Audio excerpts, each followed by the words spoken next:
कहानी को पूरा समझने के लिए कहानी के पिछले सभी भागों को ज़रूर देखें। उसका लिंक मैं आप लोगों को डिस्क्रिप्शन बॉक्स में दे दूंगी और साथ में कमेंट बॉक्स में पिन भी कर दूंगी, तो आप वहां से भी जाकर देख सकते हैं। अंक की मासूमियत की वर्क में लिपटी बातों को सुनकर अग्नि ने खींचकर उसे अपने बाहों में भर लिया। एक जमा हुआ बरसों के अकेलेपन का पहला आंसू आज उसके गालों पर आ गया।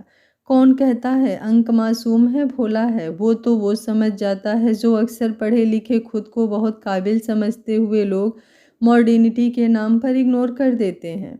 उसके यूं भींच कर उसे गले लगाने से अंक खुद आगे बढ़ उसमें और सिमट गया।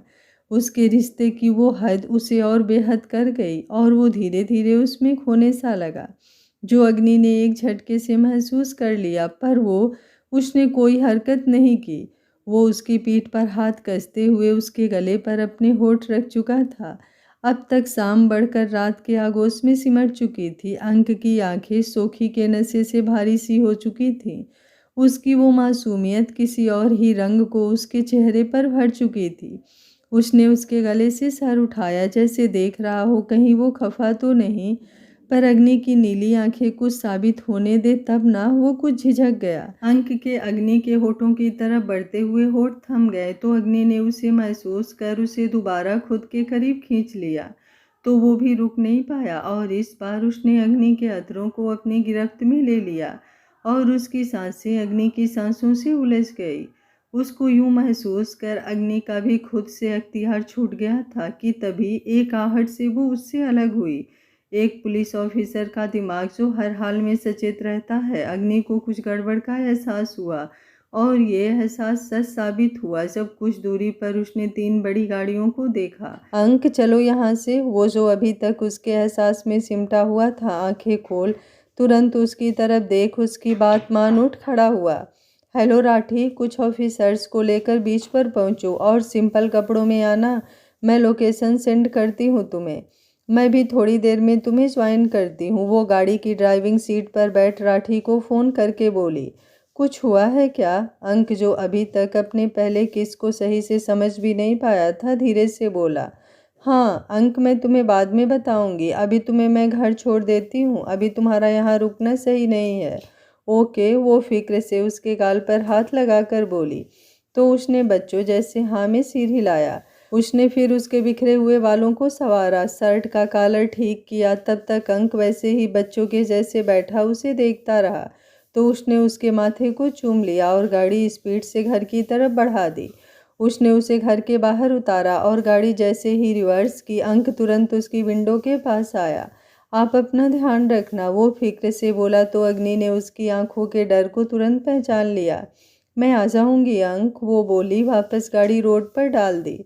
बैक मिरर से उसकी नज़र खुद से दूर होते अंक पर जमी रही। उसके स्पर्श के एहसास में कुछ देर और ठहरने को उसका दिल आज बगावत पर उतर आया था, पर उसका फर्ज उसके आड़े आ गया। अग्नि ने एक गहरी सांस ली और सीट पर पड़ा ब्लूटूथ कानों में लगा लिया। ओए, बीबी को घुमाकर आया है क्या भोले भंडारी? वो घर में एंटर हुआ ही था कि हाल में पूरी महफिल सजी थी, तो स्पर्श ने उसे छेड़ा। मेरी बेबी पुलिस ऑफिसर है भाई, वो गुमे हुए लोगों को ढूंढ लेती है तो खुद को तो ढूंढ ही लेगी। वो उसके पास बैठकर बोला। अच्छा चल बीबी के सिर, ये बता कहाँ ले गया था उसे? पहले शॉपिंग पर, फिर बीच पर। वो बिल्कुल सब सच बताकर बोला।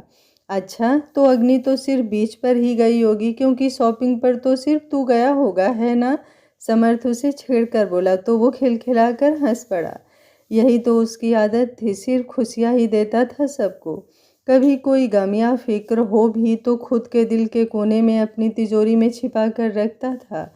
जैसे अभी एक फिक्र उसे थी अग्नि की, पर होठों की खिलखिलाहट कुछ साबित नहीं होने दे रही थी।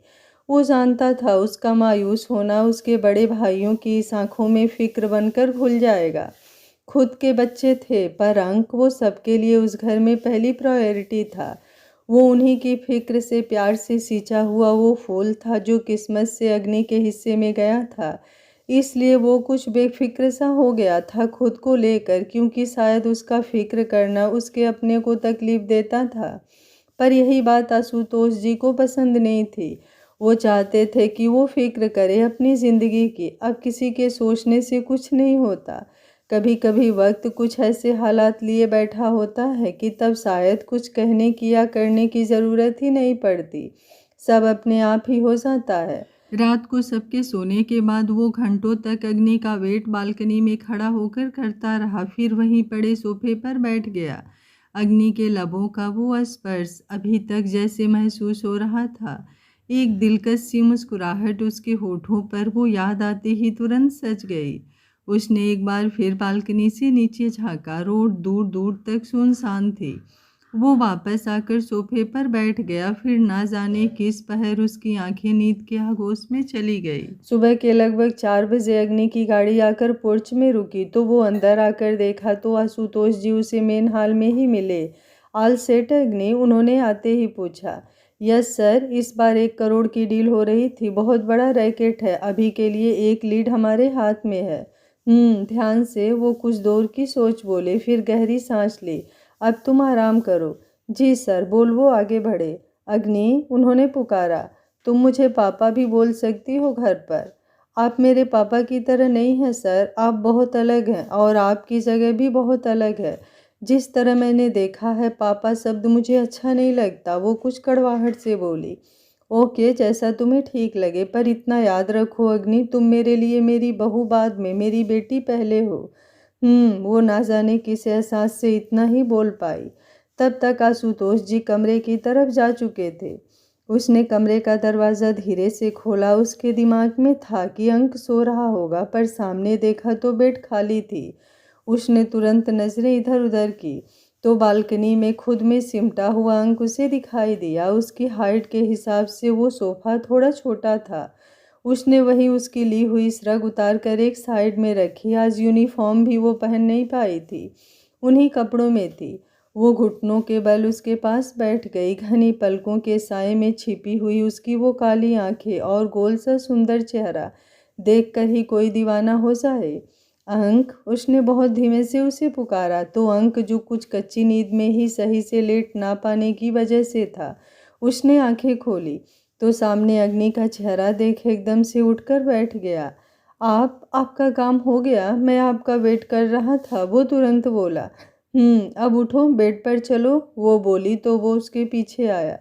बिखर चुके चोटी में बाल, वो नीली थकी हुई आंखें, वो ग्रे टॉप में उसका वो स्ट्रिप वजूद गजब ढा रहा था। वो माथे पर बल डाले कलाई में पहनी हुई वॉच निकाल कर टेबल पर रख रही थी और वो उसके होठों को एकटक देख रहा था, जिनका एहसास वो अभी तक भूला नहीं था। नींद नहीं आ रही? वो चेंज करके आई तो उसे अभी तक बैठे हुए देखा तो पूछा तो उसने उसकी तरफ देखा। नहीं, वो सर हिलाकर बोला। भूख लगी है? खाना खाया था तुमने? हाँ, वो फिर सर हिलाकर बोला। तो इतनी जल्दी तो तुम उठते नहीं हो? नहीं। उसने एक बार फिर सिर हिलाया तो इस बार अग्नि ने अपने हाथ बांधे। व्हाट इज़ द प्रॉब्लम अंक? और साफ साफ बोलोगे, कुछ घुमाओगे नहीं, क्लियर बोलोगे। कोई काम अधूरा नहीं छोड़ना चाहिए, गलत बात होती है। अच्छा, कौन सा काम सुबह के 4 बजे तुम्हारा अधूरा है? वो मेरा नहीं है, सिर्फ आपका भी अधूरा है। हाँ तो बोलो अंक, क्या? कुछ नहीं, वो शर्म से उसके लाल हुए गालों से नज़र झुकाकर बोला। अग्नि उसे हैरानी से देखने लगी। मतलब हद है, जो काम उसने कभी जिंदगी में ना किए होंगे, वो सब गुण उसके पति में स्टोर हो रहे होंगे। अंक बोलो, वो कुछ जोर से बोली। आप मुझे डांट रही हैं? लो, शुरू हुआ मासूमियत का खेल और उसकी विक्टिम बनी अग्नि। ठीक है, मैं सो ही जाता हूँ फिर। वो तुरंत बेड पर लेटकर कुछ रूठा हुआ बोला। मतलब शर्माता है, रूठता भी है, ये क्या हो रहा है? अग्नि माथे पर उंगलियां रखे हुए अभी हैरानी के सागर में गोते लगाने लगी थी। अभी तो अंक शास्त्र के तर्कस में और बहुत बाण है, अब धीरे धीरे उसका यूज होगा। सुबह के 4 बजे उसका वो रूठा हुआ पति उसे अच्छा नहीं लग रहा था। वो उसके सर के पास बैठी। अंक, मैं डांट नहीं रही हूँ तुम्हें, वो तो बस मैं थोड़ा तेज बोल गई, मेरी आदत है ना, जानते हो तुम। वो बोली तो वो तुरंत उठकर बैठ गया। ओके। वो फिर मासूमियत के पिटारे का एक बूंद पानी अग्नि के सर पर छिड़क कर बोला। अब बताओ क्या है? आप थक गई हैं ना? वो उसके चेहरे की थकावट को समझकर बोला। हाँ, पर अभी 10 मिनट हैं तुम्हारे, बोलो। उसके इतना बोलते ही अंक उसके करीब बढ़ा और उसके माथे पर अपने होठ रख दिए। गुड नाइट, पर मुझे सिर्फ 1 सेकेंड ही चाहिए, वो चमकती हुई आंखों से बोला। अब इतना हक तो वो अग्नि से ले ही चुका था। तो अग्नि उसकी पिछली कही हुई बात का मतलब समझ गई और ये भी कि उसकी फिक्र उसके एहसासों पर भारी पड़ गई। उसे कहाँ कुछ समझाना पड़ता है, वो तो भोलेपन की चादर में सिमट हर बात बहुत ही आसानी से समझ जाया करता है। उसने धीमे से उसके हाथ बढ़ा, उसके बालों में उंगलियां फंसाई और खुद के करीब उसे किया। उसका इतना करीब करते ही उसके भोले भंडारे पति की आंखें सोखी से भर उठी। 10 मिनट हैं तुम्हारे पास, अग्नि धीरे से बोली। मैं 10 मिनट में ही दूर हो जाऊंगा, बोल जल्दबाजी से उसके लबों पर झुक गया। अब की बार अंक ने अपने हाथों की पकड़ उसकी कमर पर बनाई और उसे लिटाकर उसके ऊपर आ गया। इस कदर अग्नि थकी हुई थी कि उसकी इस गेस्चर से उसने खुद को भी ढीला छोड़ दिया था। वो अभी भी उसमें उलझा हुआ था और अग्नि भी बंद आंखों से उसके साथ थी। उसकी उंगलियां अभी भी उसके बालों में थी। एक गहरी सांस लेकर अंक उससे अलग हुआ और उसके गले पर अपने होठ रख दिया। कुछ देर बाद वो उससे अलग हुआ और साइड में आकर बिना कुछ कहे उसके सीने से लग गया। अग्नि बेचैन हो उठी। उसने कुछ देर तक उसके बोलने का इंतजार किया, फिर नज़र झुकाकर देखा। वो उसके सीने से लगे ही सो चुका था। वो अंक आगे बढ़ता तो बेशक से अग्नि ना रोकती, पर वो तो अंक था, उसे इंतजार करना आता था। वो हक से हक मांगने वालों में से नहीं था। वो तो ऐसा था कि इंसान खुद उसके सजदे में सर झुका दे। उसकी मोहब्बत सिर्फ मोहब्बत नहीं थी, उसकी मोहब्बत गुरूर थी, जो जिसके सर सजे वो दुनिया की सबसे खुशनसीब इंसान बन जाए। और वो हक अग्नि को मिला था। अग्नि ने उसे कसकर सीने से लगा लिया, फिर उसके पूरे चेहरे को टूट कर चूम लिया। कैसे कहे कि कितना कीमती हो गया है वो उसके लिए। जिस्म मांगे तो वो आज दे दे उसे, पर वो तो रूह का सौदा कर बैठी है उसके साथ। वो कैसे निकाल कर दे उसे, कोई ये तो बताए उसे। थकी हुई नज़रें कब बंद हो गई उसे एहसास भी ना हुआ। अगले दिन राठी उसका सुबह से ही फ़ोन ट्राई करता रहा, पर शायद वो चार्जिंग पर लगाकर स्विच ऑन करना भूल गई थी, इसलिए उसे उसके घर आना पड़ा। बेल बजते ही आभा, जो बच्चों को स्कूल जाने के लिए उठा रही थी, उसने संजू को गेट खोलने भेजा। सब लोग अभी अपने अपने सुबह के प्रोग्राम में बिजी थे। सिर्फ टी शर्ट और लोअर में वो लूटा पिटा दरवाजे पर खड़ा किसी एंगल से पुलिस वाला तो नहीं लग रहा था। चंदा नहीं मिलेगा। संजू दरवाज़ा खोल, सीधे ये बोल उसके मुंह पर दरवाज़ा बंद करते हुए बोली। तो राठी ने आगे बढ़ दरवाज़ा पकड़ लिया। मैं चंदे वाला नहीं हूँ। तो कूड़े वाले हो? वो हाथ बांध उसके सामने खड़ी होकर बोली। नहीं, पुलिस वाला हूँ मैडम। अग्नि मैम को बुला दो, कुछ बात करनी है। वो अभी उसके संजू के मुंह लगने के मूड में नहीं था, इसलिए तुरंत बोला। अच्छा, हमारे घर में भी 2 लोग पुलिस में हैं। ऐसे तो नहीं, वो नहीं घूमते। वो थका हुआ था तो क्या, वो तो फ्रेश थी और उसे बहुत अभी के लिए इस उजड़े चमन बंदे की चिढ़ी हुई शक्ल को देखकर मज़ा आ रहा था। हाँ हूँ मैं फटीचर, सुबह तक ड्यूटी पर था, अब उठकर पहले सजने के लिए टाइम नहीं मेरे पास, काम जरूरी था तो आ गया। शादी नहीं थी मेरी। अब प्लीज़ मैडम मैम को बुला दीजिए, या ऐसा करिए आशुतोष सर को ही बुला दीजिए। पापा जॉगिंग पर गए हैं और आप मेरा सर खा रही हैं। हाँ, और इसमें मुझे बहुत मज़ा आ रहा है। संजू भी वैसे ही जवाब देकर बोली तो राठी ने उसे घूरा। संजू उसे एकटक देख रही थी। इससे पहले भी उसने कई बार अग्नि के साथ उसे घर तक आते देखा था, पर वो बाहर से ही चला जाता था। पहचान तो वो तुरंत गई थी उसे, पर वो पहली बार दिल में उतरने वाला शख्स था उसके, जो आज उसके दरवाजे पर उसके रूबरू खड़ा था। अब उसे वो चिढ़ाने से कैसे ही रुकती।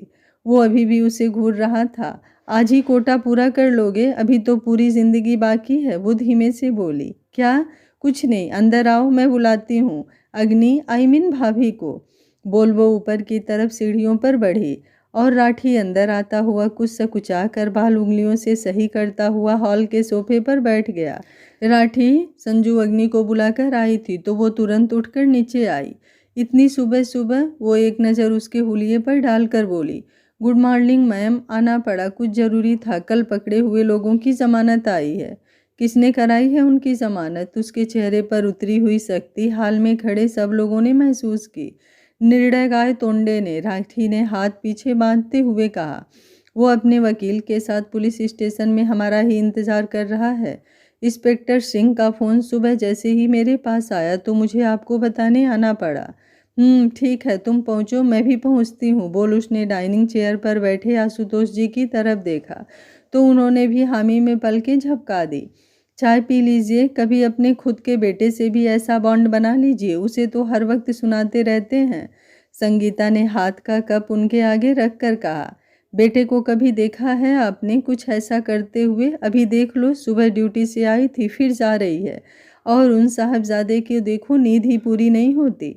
आपको तो मेरे अंक की खूबियाँ कभी दिखेंगी ही नहीं। वो संजू के हाथ में चाय देकर उसे राठी को देने का बोल वापस किचन की तरफ बढ़ गईं। चाय, संजू बाहर की तरफ कदम बढ़ाते हुए देख जल्दी से बोली, नहीं मैं जल्दी में हूँ, फिर कभी, बोल वो आगे बढ़ गया। संजू ने एक ठंडी आह से देखा। जीरो है हर मामले में, बहुत मेहनत करनी पड़ेगी संजू, वो खुद से बोली और अंदर बढ़ गई। अग्नि जब ऊपर आई तो अंक उठ चुका था। गुड मॉर्निंग, वो उसे देखकर बोला। गुड मॉर्निंग, वो जल्दी जल्दी अपनी यूनिफॉर्म और बाकी सब सेट करने की तैयारी करते हुए बोली। आप ड्यूटी जा रही हैं? कब आएंगी? पता नहीं अभी। रात को तो आ जाएंगी ना? हाँ, कोशिश करूँगी। कल की तरह अगर सुबह आना तो मुझे जगा लेना। वो उसके पीछे पीछे घूमकर हर बात बोल रहा था। सब सेट हो जाने के बाद अग्नि ने टॉवेल उठाया तो वो बोलता हुआ उसके पीछे चलने लगा। अंक, मैं नहाने जा रही हूँ, तो मैं बाकी सवालों के जवाब वापस आकर दूँ? नहीं, मैं यहीं पर खड़ा रहकर बोलूँगा और आप नहाते नहाते मुझसे बात करेंगे। पर अंक, मैं बस सवाल ही करूँगा, आप बस हाँ और ना में जवाब देना। वक्त की कमी कभी किसी के पास नहीं होती, बस हर बात हम एक खास वक्त पर छोड़ देते हैं कि तब करेंगे, और वक्त की कमी हो जाती है और वो बात कभी पूरी नहीं होती। इससे अच्छा जब वक्त मिले तब बोलो या हर वक्त बोलो। लो, सुबह सुबह ज्ञानेश्वर महाराज अंक ने सुबह सुबह अपनी मासूमियत के पिटारे से एक मंत्र निकाल अपनी धर्मपत्नी पर छिड़क दिया और वो हैरानी से उसे 2 मिनट देखती रही। आप नहाने जा रही थी? वो धीरे से बोला तो अग्नि झट से बाथरूम के अंदर गई। अंक की सवाल सुनने के लिए वो टैप ऑफ करती, फिर चालू करती, फिर जवाब देती। इसी तरह करते हुए वो नहाकर बाथरूम से बाहर निकली तो अंक सीधा खड़ा हो गया। भीगी भीगी वो उसकी नीली आंखें देख अंक के चेहरे की मुस्कान खिल सी गई, जो देख ना जाने क्यों अग्नि का दिल धड़क उठा। उसका वो प्यारा सा पति जो बिना किसी झुझलाहट के उसकी बिजी जिंदगी से कैसे पल चुरा लिया करता है। क्या कोई ऐसा भी होगा? लोग वक्त ना देने पर दूर हो जाते हैं, पर वो अनोखा है और उसका है। वो पिघल सी गई। आ जाओ, वो हाथ फैलाकर बोली तो अंक आगे बढ़कर उसके सीने से लग गया तो अग्नि चेहरा उठाकर उसे देखा, फिर उचक उसके माथे पर अपने होठ रख दिए। मैं कोशिश करूंगी अंक, टाइम से आने की। ओके, वो बोली तो अंक ने हल्का मुस्कुराकर सिर हिला दिया। अंक उससे खुल सा गया था। अब उसकी वो खामोश सी करीबी उसे पता नहीं क्यों भाने लगी थी। वो लहरों सा चंचल था और वो किनारों की तरह स्थिर, जिनसे बार बार मिल जाना अंक को बहुत प्यारा सा लगने लगा था। और अग्नि, उसकी तो सांसें बन गया था वो, ऐसी ज़रूरत जिसको वो शब्दों तक बात नहीं पा रही थी।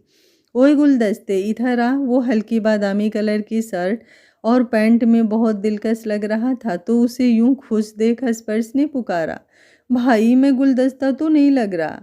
नहीं, मैंने कब कहा तू गुलदस्ता लग रहा है? ये तो तू बोल रहा है भाई। वो कुछ खींच कर बोला तो स्पर्श मुस्कुराया और अब उसे अपने पास बिठा लिया तो पास बैठे समर्थ ने भी अपना लैपटॉप साइड किया। वैसे आजकल तुम खिले खिले से बगीचे की तरह रहते हो ना, कोई राज है?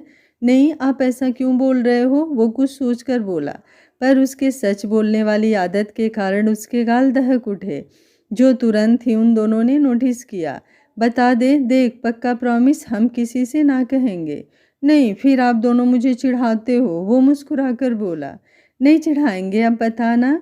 भाई, मुझे मेरी बीबी बहुत अच्छी लगती है। वो नजरें झुकाकर धीमे से बोला तो स्पर्श और समर्थ सुनकर जोर से हंस पड़े। देखा देखा, आप लोग ऐसी ही करते हो, मैं जा रहा हूँ। वो रूठा हुआ बोला तो उन दोनों ने तुरंत उसका हाथ पकड़ लिया। नहीं नहीं, वो तो हम इसलिए हंस पड़े कि तू भी फंस गया हमारी तरह। मतलब ये मेरे जाने ये बाहर, एक बार तुझे अपनी खुद की बीबी अच्छी लगेगी, फिर उससे प्यार होगा। आगे की बात समर्थ बोला। फिर वो नासमझी से उन दोनों की तरफ देख बोला तो उन दोनों के चेहरे पर शरारती मुस्कान छा गई। फिर वो कभी आपके हाथ नहीं आएगी, उल्टा आपको उनके आगे पीछे डोलना पड़ेगा। घास तक नहीं डालेगी। ना मानो तो देख लो हमें, हम दोनों को कुछ अच्छा नहीं है हमारे अंदर, हमारी बीवियों की नज़र में। इतिहास गवाह है मेरे भाई, पत्नियों को अपना पति दुनिया की सब कमियों का पुतला लगते हैं। देख, बीबियां तो पहले ही जन्मजात पुलिस वाली होती हैं। कहाँ गए थे, क्या कर रहे थे, ऐसे ऐसे सवाल करती हैं कि अच्छा खासा आदमी कंफ्यूज हो जाए कि जवाब क्या देना है। और फिर तेरी वाली तो वैसे भी पुलिस वाली है, सोच तेरा क्या होगा सांभा। भाई आप क्या कह रहे हैं, मुझे कुछ समझ नहीं आया। वो मासूम सी चमकती आंखों से बोला तो स्पर्श और समर्थ का मन हुआ कि कहीं जाकर डूब मरे। कुछ समझ नहीं आया अंक, वो गहरी सांस लेकर बोले। नहीं भाई, मुझे तो बस इतना पता है कि वो जो भी होती हैं वो हमारी ही हैं। वो कुछ यूं बोला कि स्पर्श और समर्थ ने आंखों ही आंखों में उसकी नज़र उतार ली। उधर अग्नि जब पुलिस स्टेशन पहुंची तो पहले से ही निर्णय वहां अपने वकील के साथ था। ऊंचा कद, बेहतरीन बॉडी, एक अट्रैक्टिव पर्सनालिटी का मालिक था वो। आधी मुंबई में उसकी बात चलती थी, आधे लोग उससे मिले भी नहीं होंगे। पर अग्नि उसके आगे, उसे खुद का वजूद हिलता हुआ महसूस हुआ था। जब से आई थी हर दिन उसकी नींव पर वार कर रही थी। एक तो यूनिफॉर्म, सख्त चेहरा और उसकी वो नीली आंखें जिनमें भरी हुई आग, वो अलग ही लेवल का असर सब पर डालती थी, जिससे वो भी अछूता नहीं था। राठी, रिहा करो उन सबको, वो पेपर चेक करके बोली तो निर्णय तिरछा मुस्कुरा उठा। क्या बात है सीपी साहिबा, बड़ी जल्दी हार मान गई। वो उसके चेहरे पर भरपूर नजर डालकर बोला। मैं अपना टाइम वेस्ट नहीं करती, ज्यादा एक बात पर सीधे कहिए ना, निर्णय के आगे हार मान गई। पहली हार जीत मुझे दिखाई नहीं पड़ती मिस्टर निर्णय का तोंडे। पहले कोई भी जीते या हारे, आखिरी वार सिर्फ मेरा ही होगा, याद रखिएगा ये बात। वो उसकी नज़रों में नज़रें डालकर बोली तो निर्णय को उसकी नज़रें रूह तक जाती हुई साबित हुई। चैलेंज दे रही हैं आप मुझे? नहीं, चैलेंज देना बच्चों का काम है, मैं सिर्फ बता रही हूँ। बोलते हुए उसकी वो नीली आंखें दहक उठी। वैसे वो ना डरता, पर उसका पिछला रिकॉर्ड उसे अच्छे से पता था। पर हार मानने वालों में से वो भी नहीं था। एक तो सामने वजूद उसके टक्कर का था। पहली बार कोई लड़की उसे इस कदर मजबूत लगी, जो उसके दिल पर लगती जा रही थी। ये जानते हुए भी कि उसकी शादी हो चुकी है, वो पीछे पलट कर बाहर जा चुकी थी और वो अभी भी उसकी पुश्त देख रहा था। वहां से निकल अग्नि को आज कुछ पिछले इलाकों में जाना था, जहां बाढ़ की वजह से काफी नुकसान हुआ था। उसके साथ राठी भी था। राठी, यस मैम, हमारे छिपे हुए जितने ऑफिसर हैं उन सबको अलर्ट करो और निर्णय और विपुल के सभी काले कारनामों और कामों की एक रिपोर्ट तैयार करो। हो जाएगा मैम, राठी बोला तो उसने गाड़ी रोड पर बढ़ा दी। इधर अंक आज इंसिया के एग्जीबिशन में गया था। उस पेंटिंग का बहुत शौक था और उसने आज अंक को स्पेशली बुलाया था। नई नई शादी हुई है मेरे बेटे को, कोई कहेगा इतना सा भी टाइम नहीं है मेरे बेटे के लिए अग्नि के पास। संगीता घर अकेला देख आज फिर नम्रता के आगे अपने दिल के फफोले फोड़ने बैठ गई। संगीता, जमाना बदल गया है, बच्चे अब एक दूसरे को समझने लगे हैं। ऐसा भी क्या भाभी, स्पर्श और समर्थ की शादियों के बाद देखा था कितना घूमते थे, साथ टहलते थे। और मेरा अंक देखो।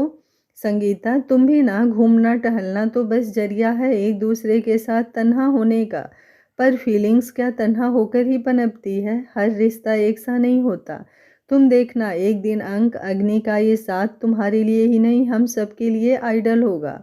वो उन्हें समझाकर बोली। अब इतना भी उनकी आंखें उन्हें धोखा नहीं दे सकती थी।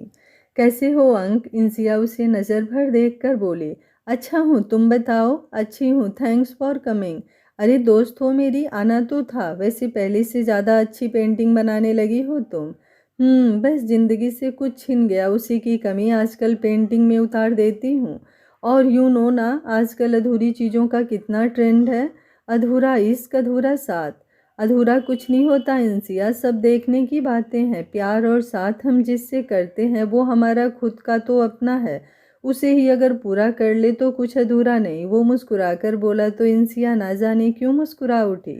बस यही तो अंक की अदा है, जो जिसकी ना हुई उसे जिंदगी एक पल खाली उसके लिए ज़रूर लगती है। आजकल बारिश के कारण जगह जगह बाढ़ आ चुकी थी, स्पेशली स्लम एरिया में। अग्नि आज सुबह से वहीं से थी कि उसका फ़ोन बज उठा। हेलो अग्नि, वो कुछ बोलती उससे पहले ही सामने से आवाज़ आई। सामने आदेश जी थे। जी ताऊ जी, वो आवाज़ पहचान कर बोली। बेटा अंक, क्या हुआ? वो तुरंत एक्शन में आकर बोली। जहाँ अभी हाल में ही बारिश के सबसे नाजुक हालात है, वो वहाँ गया है। हमने उसका फ़ोन ट्राई किया, लग नहीं रहा है। पूरा घर बहुत परेशान है बेटा। पर वो तो किसी एग्जीबिशन में गया था ना। वो सिर्फ इतना ही उनकी बात रोकते हुए बोले। हाँ, पर पता नहीं क्यों वहाँ से निकल कर वो उधर गया है।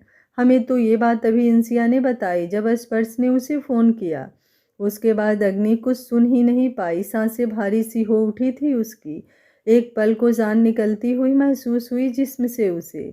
हालात आजकल बहुत ख़राब थे। कब कहाँ क्या हो जाए कोई नहीं कह सकता था।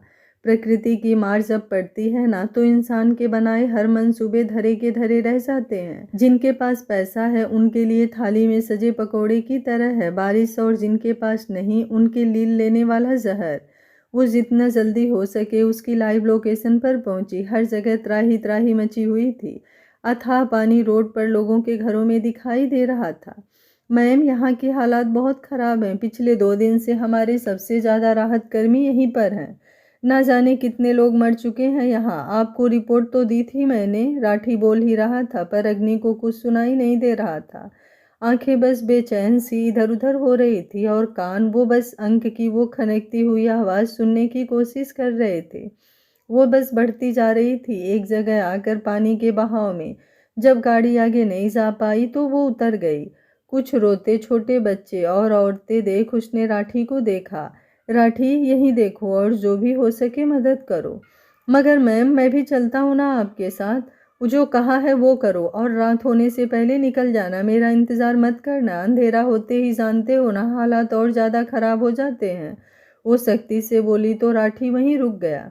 बारिश एक बार फिर से शुरू हो चुकी थी। उधर घर पर सबकी जान हलक में थी। बच्चों को सुलाने के बाद किसी ने पानी का एक घूंट तक नहीं लिया था मुंह में। बढ़ी हुई बारिश को देखते हुए आशुतोष जी बराबर अग्नि और अंक का फ़ोन लगा रहे थे।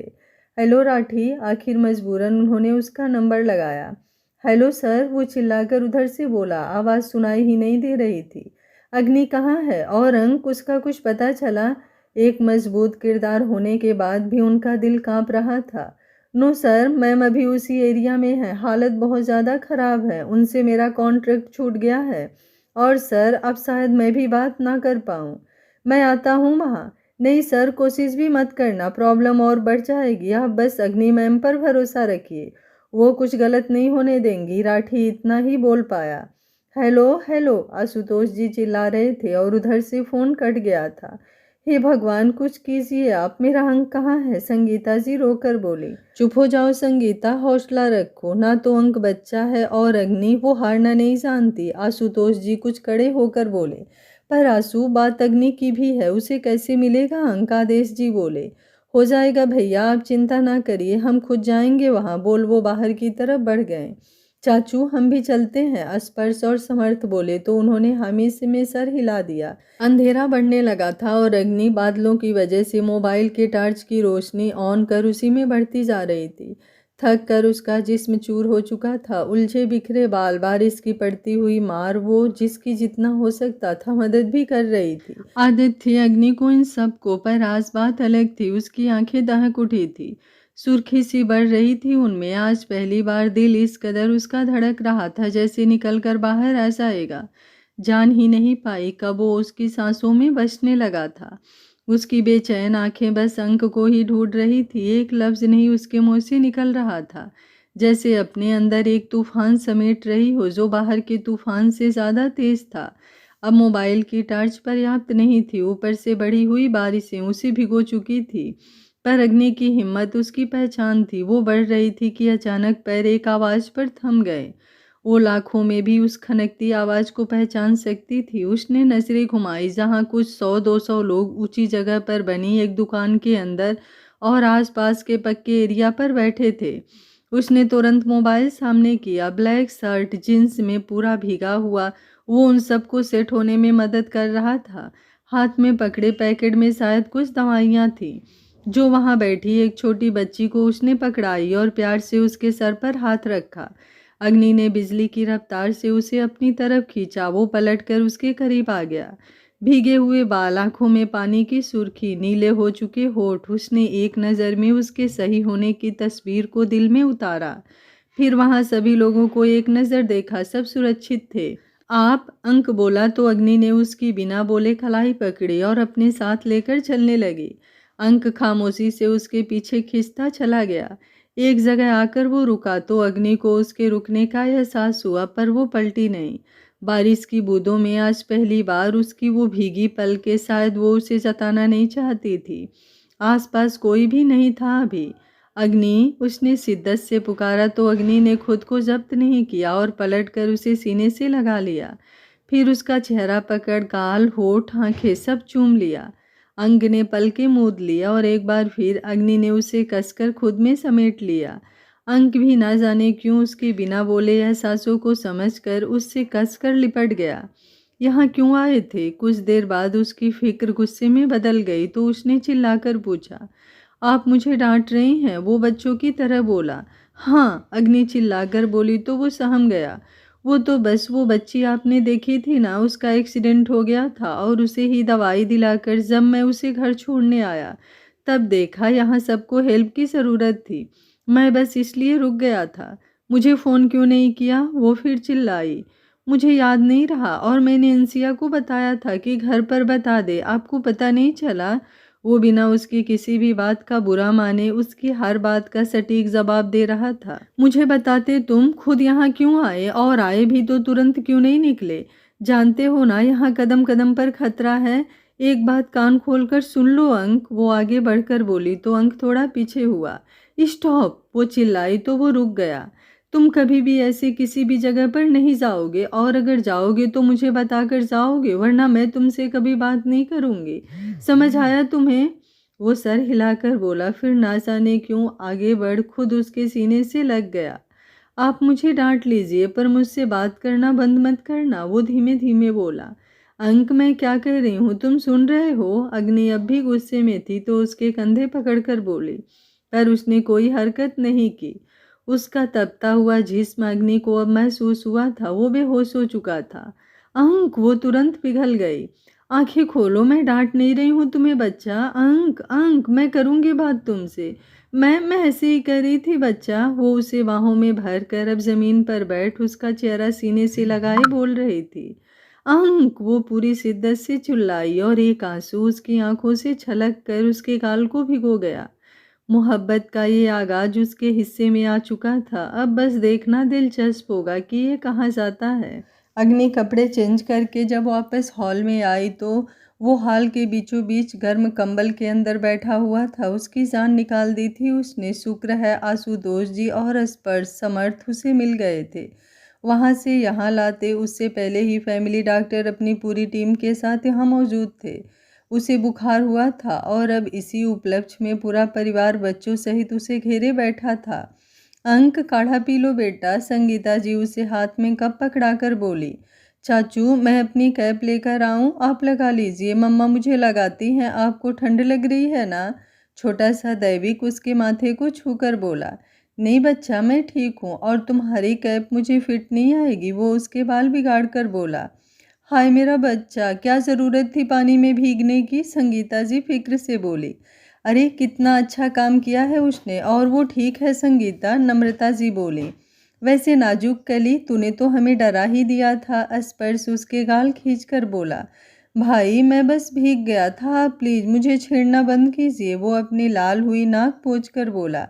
अच्छा, और बेहोश भी हो गया था, ये नहीं बताएगा? समर्थ तुरंत बोला। अरे कोई खाना दे दो, अब ये घर आ गया है, पहले इसके चक्कर में भूखे थे और अब इसके बुखार के चक्कर में भूखे हैं, संजू चिल्लाकर बोली। आभा, खाना लगाओ सबका अब, और सबसे पहले इसको खाना दो, और अग्नि के लिए भी एक कप काफ़ी बना दो। नम्रता जी उसे शांत खड़े देखकर बोली। मैं बना लूँगी, आप सब खाना खा लीजिए। वो सिर्फ इतना ही बोली और अंक के साइड से निकल किचन की तरफ चली गई। अंक उसे एकटक देख रहा था। अग्नि, वो अभी काफ़ी मग में डाल ही रही थी कि आशुतोष जी की आवाज़ पर उसने सर उठाया।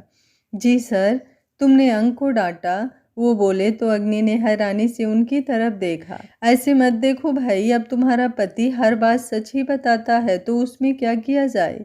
वैसे टेंशन ना लो, उसने सिर्फ मुझे बताया है।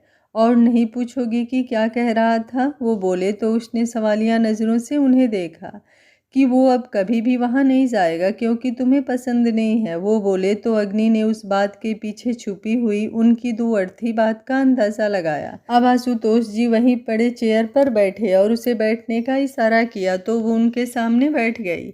जानती हो अग्नि, अंक मेरा बेटा है। बचपन से जितना प्यार उससे सब करते हैं, मैं भी करता हूँ। पर मुझे प्यार के अलावा भी बहुत कुछ दिखाई देता है। जानती हो क्या? बेहद कुछ अच्छा नहीं होता। वो बिजनेस में हाथ नहीं लगाता क्योंकि उसके भाइयों को उसका काम करना पसंद नहीं। वो और भी कुछ करना चाहता है तो संगीता का अवकाश से ज़्यादा उसकी फिक्र देख वो कुछ नहीं करता। क्या करे? शादी के 7 साल बाद अंक पैदा हुआ था। बहुत पूजा पाठ के बाद। अंक अनोखा है, इसलिए उसके लिए सबके दिलों में प्यार भी अनोखा ही है। वो कमज़ोर नहीं है अग्नि। मैं ये जानता हूँ, मेरा बेटा है इसलिए नहीं कहता, बल्कि इसलिए कहता हूँ कि वो बहुत अच्छा इंसान है, शायद मुझसे भी अच्छा। पर दूसरों को उसके लिए फिक्र ना हो, इसलिए उसने खुद हर बात के लिए रोक लिया है खुद को। फिर मैं तुम्हें लाया उसकी ज़िंदगी में, इरादों से मजबूत, जिम्मेदार और उपमा के संस्कारों की परछाई। आशुतोष जी बोले तो उसने अपनी माँ के नाम पर पलके उठाकर उनकी तरफ देखा। अरे ऐसे क्या देख रही हो? अभी ज्ञान और उपमा मेरे बहुत अच्छे दोस्त थे और हैं भाई। पर आज जो हुआ उसमें मैंने महसूस किया अग्नि कि तुम सबकी तरह अंक के मोह से घिरने लगी हो, उसे प्रोटेक्ट करने लगी हो। मानता हूँ आज अंक कुछ लापरवाह हुआ था, पर वो कुछ अपने मन से कर रहा था। अगर तुम उससे नाराज हो जाओगी तो आने वाले वक्त में वो अच्छाई से भी मुंह मोड़ लेगा बेटा। तुम्हें उसकी ताकत बनना है, उसे कुछ अपनी ज़िंदगी में करने देने की आज़ादी देनी है जो वो करना चाहता है। वो तुमसे बढ़कर तुम जैसा कहोगी वैसा करने लगेगा। वो तुम्हें तकलीफ़ नहीं देगा कि तुम उसकी वजह से कभी कमज़ोर पड़ो। अंक ऐसा ही है, दूसरों की कमज़ोरी बनना उसे अच्छा नहीं लगता। तुम्हारी ऊंचाई उसे बहुत पसंद है, ये उसकी आंखें बोलती हैं। किसी से नहीं कहता, पर तुमसे कहता हूँ कि मुझे गर्व है कि मेरा बेटा ऐसा है। पर बस मैं इतना चाहता हूँ कि वो कुछ भी करे बिना इस डर के कोई उसके लिए परेशान होगा, बल्कि हिम्मत से उसके साथ होगा। बाकी तुम कुछ समझदार हो अग्नि। वो धीमे से बोली तो अग्नि, जो अब तक उनकी बातों की गहराई समझ चुकी थी, उसने अपना सर हाँ में हिलाया। वो जब खाना खाकर रूम में आई तो अंक बिस्तर के तकिए से टेक लगाए सुर्ख आंखें लिए गेट की तरफ ही देख रहा था। आप नाराज हैं मुझसे? वो तुरंत उठकर उससे बोला। अंक बैठ जाओ, वो उसे तुरंत देखकर बोली तो वो तुरंत बेड पर बैठ गया। उसकी वो चमकती हुई आंखें बुझ रही थी, ये सोचकर कि वो अब भी उससे नाराज होगी। मैं कभी दोबारा ऐसा नहीं करूँगा, कहीं नहीं जाऊँगा। अगर जाऊँगा तो बताकर जाऊँगा आपको। प्लीज़ नाराज़ ना हो मुझसे। वो मासूमियत की हद तक बोला तो अग्नि का दिल एक अनकहे दर्द से भर उठा। आज का पार्ट आप लोगों को कैसा लगा? मुझे कमेंट बॉक्स में अपनी राय ज़रूर दीजिएगा। कल का पार्ट इससे भी ज़्यादा बेहतरीन आने वाला है। इनफैक्ट आने वाले हर पार्ट बेहतरीन से भी बेहतरीन होंगे। मैं सच में इस कहानी की जितनी भी तारीफ़ करूं उतना कम है। मोहब्बत का एक अलग ही रूप और रंग इस कहानी में आप लोगों को देखने को मिलेगा। अंक की मासूमियत, उसकी मोहब्बत और अग्नि का जुनून और पूरी निशाचर मंडली का मस्ती भरा पल इस कहानी को एक अलग ही रूप देते हैं। मुझे आप लोगों के पास कहानी लाने के लिए बहुत सारी राइटरों की कहानियाँ पढ़नी पड़ती है, जिसमें से मैं चूज़ करती हूँ, फिर उनसे बात करती हूँ। अगर उनकी रजामंदी होती है तो मैं उन्हें भी पेमेंट करती हूँ, फिर आप लोगों के लिए स्टोरी लेकर आती हूँ। और इन सब के बीच मेरे सामने बहुत सारी कहानी आकर गुजरती है, पर कुछ ही कहानियाँ ऐसी होती हैं जो सीधा आपकी रूह को छू जाए, और ये कहानी वैसी ही है। मैं बहुत बहुत धन्यवाद करती हूँ राइटर साहिबा का, जिन्होंने मुझे इजाज़त दी और मैं ये कहानी आप लोगों के समक्ष लेकर आई। आप लोगों को इस कहानी का एक्सपीरियंस कैसा लगा है? मुझे कमेंट बॉक्स में अपनी राय ज़रूर दीजिएगा। और आगे कहानी का हर पार्ट दिल से बहुत ही ध्यान से पढ़िएगा, बिल्कुल भी स्किप करके मत, क्योंकि ये कहानी की तौहीन होगी। इसके हर एक शब्द इतने खूबसूरत है जिसमें आप डूबते चले जाएंगे।